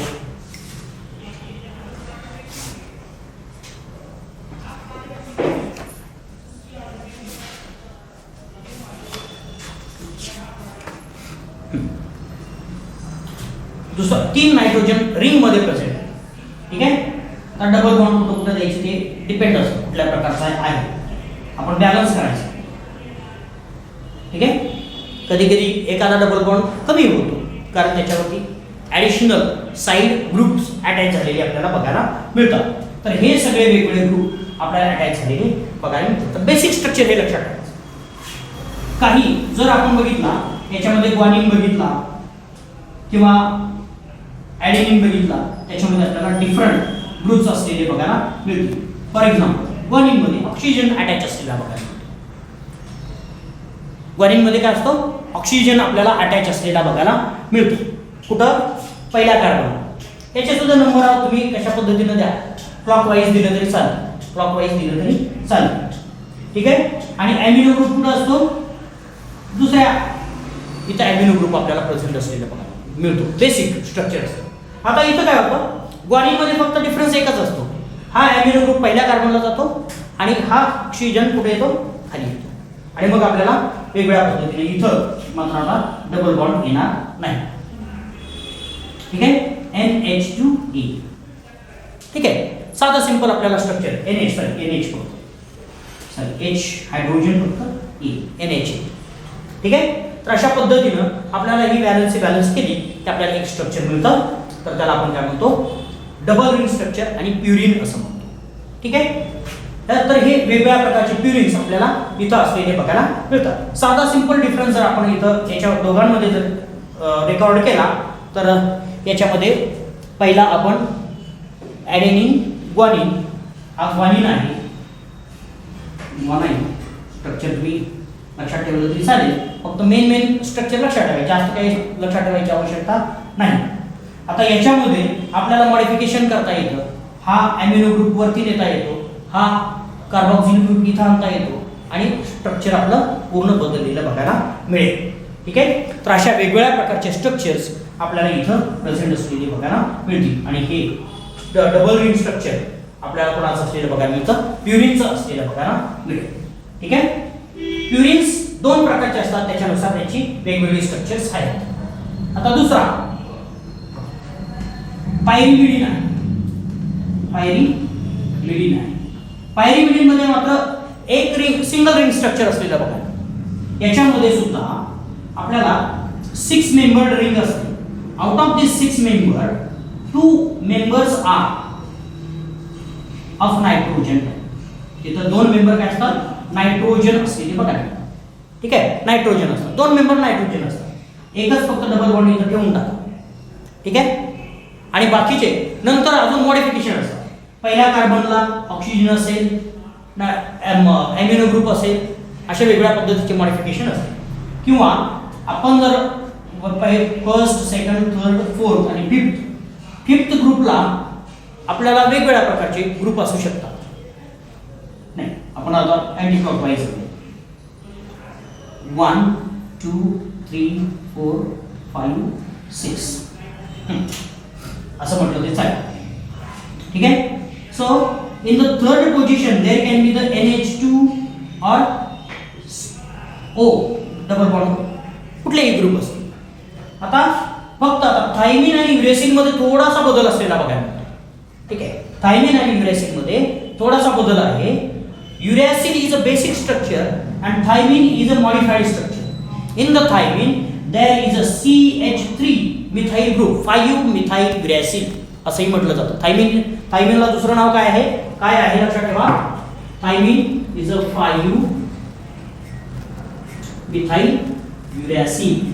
लक्षात ठेवायचं, 5 methyl uracil is not uracil, it is a thymine. लक्षात ठेवा, साधा सिंपल डिफरन्स. आता इथं सुद्धा ते स्टॅबिलिटी देण्यासाठीच असतं. जर हा मिथाइल ग्रुप असेल तर हे स्ट्रक्चर जे काय आहे, मोर स्टेबल असलेलं बघा, जास्त स्टेबल असलेलं बघा. नाहीतर काय, इथं जर फक्त हायड्रोजन असेल तर हा डबल बॉन्ड सारखा शिफ्ट होत राहत असतो खाली वर. आणि त्याच्यामुळे जर शिफ्ट झाला, समजा इकडच्या बाजूला जर शिफ्ट झाला तर नायट्रोजन बाजूला निघतो आणि ब्रेक होतो, त्याची चेन ब्रेक होते, रिंग ब्रेक होते. आणि त्याच्यामुळं मिथाइल ग्रुप हा स्टेबल असलेला बघा. ठीक आहे. म्हणून thymine is a 5 methyl uracil. Thymine is a 5 methyl uracil. थायमिनचं नाव, दुसरं नाव तुम्ही लक्षात ठेवायचं. बऱ्याच वेळा अशी कन्फ्युजिंग नावं तिथं दिलेली असतात. Which of the following is present in the only DNA. खालीलपैकी कुठला बेस आहे फक्त DNA मध्ये प्रेझेंट असतो असं म्हटलंय. आणि मग तिथं ॲडेनिन दिलाय, ग्वानिन दिलाय, युरेसिन दिलाय आणि 5 मिथाइल युरेसिन दिलाय. तर तुम्ही काय करणार, अरे युरेसिन नावाचं तुम्ही म्हणणार हे फक्त RNA मध्ये असतात, DNA मध्ये नसतात.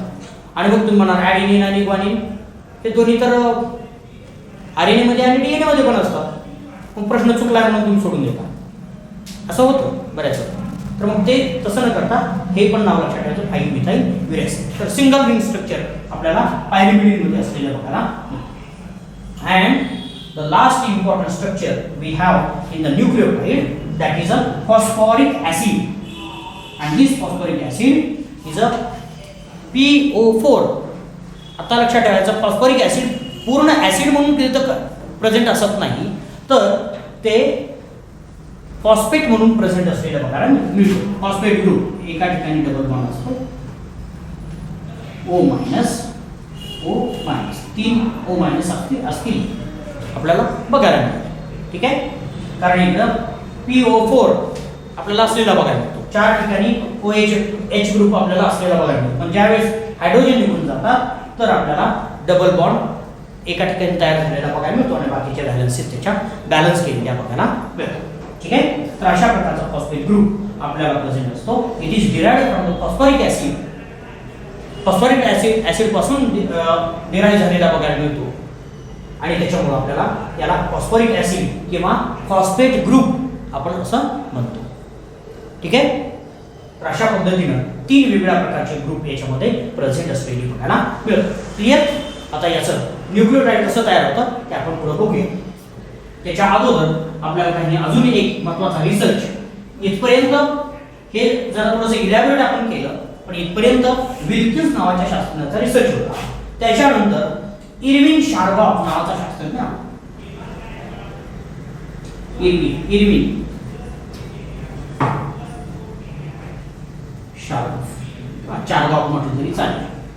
And he gave a Chargaff rule.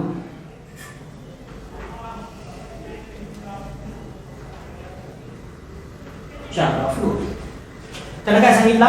Chargaff rule सांगितला. चार्गॉफ रूल काय असतो तोही बघूया. आणि यानं काय रिसर्च केला? The relevant amount of relevant abundance of the purines and pyrimidines or different nitrogenous base. काय यानं काय दिलं? Relative abundance of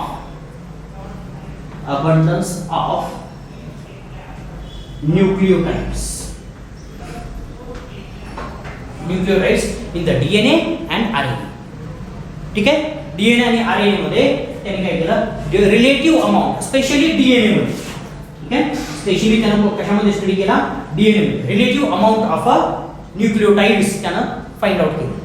relative amount of nucleotide ज्यावेळेस त्यानं फाइंड केले त्यावेळेस त्याला असं लक्षात आलं, amount of purine purines are always equal to pyrimidine. काय त्याला लक्षात आलं? जेवढे प्युरिन्स आहेत तेवढेच पायरिमिडिन आहेत. कधीही कमी जास्त नाही. डीएनए मध्ये काय की amount of purines are equal to amount of pyrimidine. Pyrimidine जेवढे आहेत तेवढेच प्युरिन्स आहेत हे त्यानं शोधून काढलं. बरोबर? म्हणजे याला वेगवेगळ्या पद्धतीने आपण कसं मांडू शकतो ते आपण बघूया. आता पहिली गोष्ट लक्षात ठेवायची, amount of purines and pyrimidines are not same in all different kinds of the organism. Not same, but it is same for a species. ठीक आहे, हा रूल फक्त स्पीसीजला. It is only true for a species.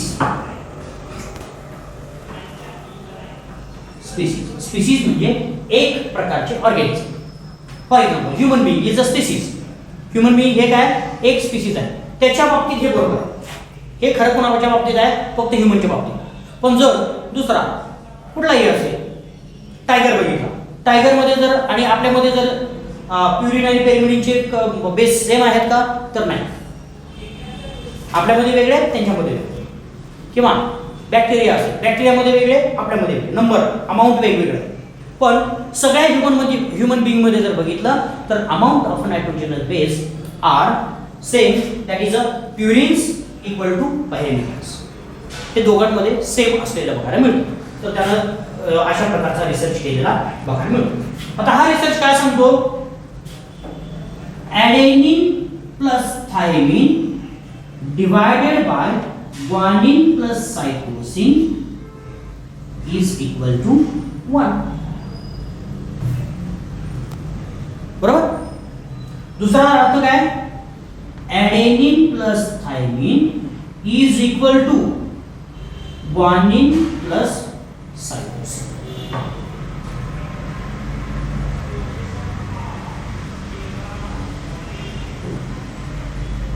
असं आहे का? लगेच सगळ्यांनी होय म्हणायला सुरुवात केली. कारण मी तिथे काय म्हटलंय? तिथे काय म्हटलंय? वाचा वाचा वाचा. मग काय होईल? ॲडेनिन प्लस ग्वानिन आणि thymine plus cytosine is equal to 1. कारण प्युरिन आणि पायरिमिडिन काय इक्वल आहे, सेम आहे, म्हणून 1 येणार. बरोबर. तसंच adenine plus guanine is equal to cytosine plus thymine. Clear? अशा प्रकारचा हा इक्वल असलेले बघायला मिळतं. त्याच्यामध्ये काहीही फरक होत नाही, कुठंच फरक होत नाही. They are equal for the species.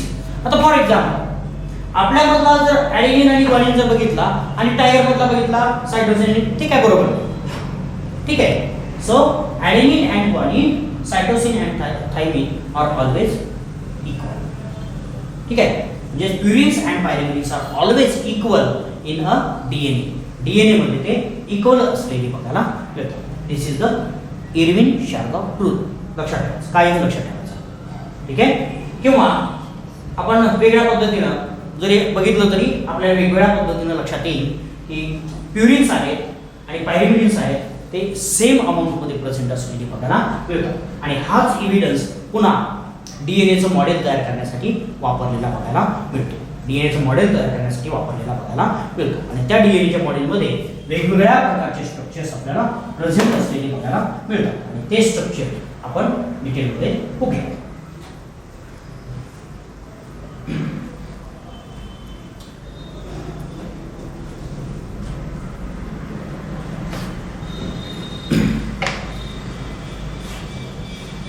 आता फक्त मी थोडासा पार्ट घेतो. 2 कॉन्सेप्ट आपल्याला फक्त शिकायचे आहेत. आता आपण 3 सबस्टन्स बघितले, तर 2 करूयात आणि मग थांबूया. ठीक आहे. पहिला कॉन्सेप्ट आहे न्यूक्लिओसाइड आणि दुसरा कॉन्सेप्ट आहे न्यूक्लियोटाइड.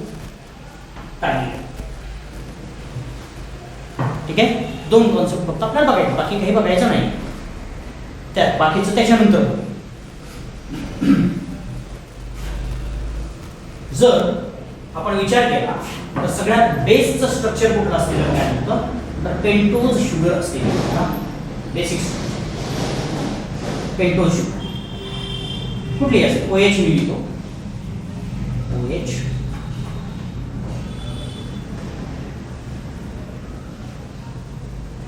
ओके. पेंटोज शुगर आहे. पेंटोज शुगर मध्ये काय होतं? In the pentose sugar combines together with nitrogen base. Pentose sugar मध्ये काय येतो? नायट्रोजन बेस येतो. नायट्रोजन बेस मी आता कुठला आहे ते काय स्पेसिफाय करत नाही, फक्त N लिहितो. It binds to the first carbon of a sugar. And in this case, what happens? It binds to the first number of a nitrogen. नायट्रोजनच्या पहिल्या नंबरला nitrogen binds with the first number of a carbon and forms a glycosidic bond. Glycosidic bond, ester bond also. And this glycosidic linkage, glycoside linkage, sugar plus nitrogen base, pentose sugar plus nitrogen base is the nucleoside. ह्या दोन्ही स्ट्रक्चरला काय म्हणायचं? त्या दोन्ही कंपाऊंडच्या स्ट्रक्चरला काय म्हणायचं? Combine झालेल्या 2 nitrogen base आणि शुगरला काय म्हणायचं? तर न्यूक्लिओसाइड असं म्हणायचं. न्यूक्लिओसाइड असं म्हणायचं. ठीक आहे. न्यूक्लिओसाइड. आता हे न्यूक्लिओसाइड कसे असतील? किती असतील? 5 प्रकारचे वेगवेगळे असतील. 5 different types of nucleoside based on what kind of molecules are. कुठल्या प्रकारचे molecule? In the DNA 4 different types nucleotides. In the RNA 4 different type of nucleotides. DNA मध्ये जर बघितलं तर 4 वेगवेगळ्या प्रकारचे असतात आणि आरएनए मध्ये बघितलं तर 4 वेगवेगळ्या प्रकारचे असतात. आता sugar, in case of DNA there will be deoxyribose sugar. and in case of RNA there will be ribose sugar. एवढासा डिफरन्स इथे लक्षात ठेवायचा. आता मी फक्त न्यूक्लिओसाइड म्हणतोय म्हणून मी यातला डीऑक्सिरायबोज किंवा रायबोज किंवा नायट्रोजन बेस घेतलेला नाहीये. तर याच्यामध्ये एकच बॉन्ड प्रेझेंट असलेला बघायला मिळतो, glycosidic bond, and this form a structure called as a nucleoside. ठीक आहे, न्यूक्लिओसाइड. हे न्यूक्लिओसाइड ॲडेनिन असेल तर वेगळा न्यूक्लिओसाइड,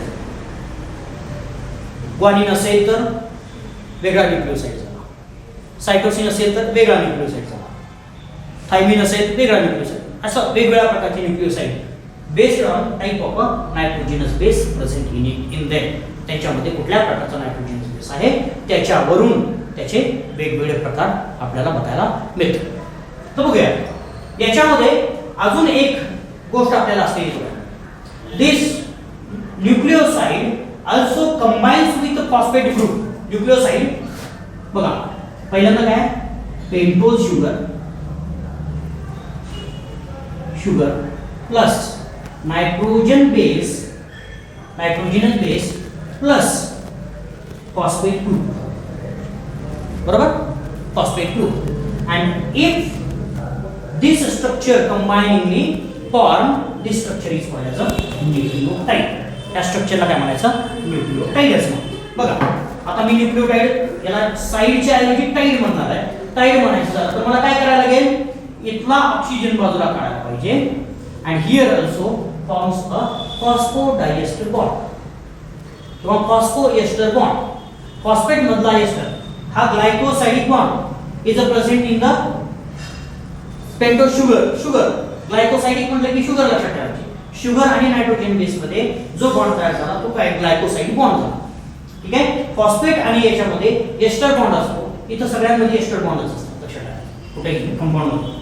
तर इथं पी असं लिहितो मी, पी फॉस्फेट ग्रुप आहे. तो फॉस्फेट ग्रुप आला की याला काय म्हणायचं आता, न्यूक्लिओटाइड असं. न्यूक्लिओटाइड असं क्लियर. म्हणजे nucleotide is formed of pentose sugar, nitrogenous base and the phosphate group. If phosphate group is not attached at that time, there are only two substances, pentose sugar and nitrogenous base, and if only two, that is a pentose sugar and nitrogenous base are present, then that structure is called as a nucleoside. And DNA or RNA is formed of a nucleotide. DNA किंवा RNA कशाने बनलेला असतो, न्यूक्लिओटाइडने बनलेला असतो. त्याचा specific न्यूक्लिओटाइड्स कुठले आहेत, कसे आहेत ते आपण नेक्स्ट लेक्चरला बोलू. ठीक आहे, थँक्यू.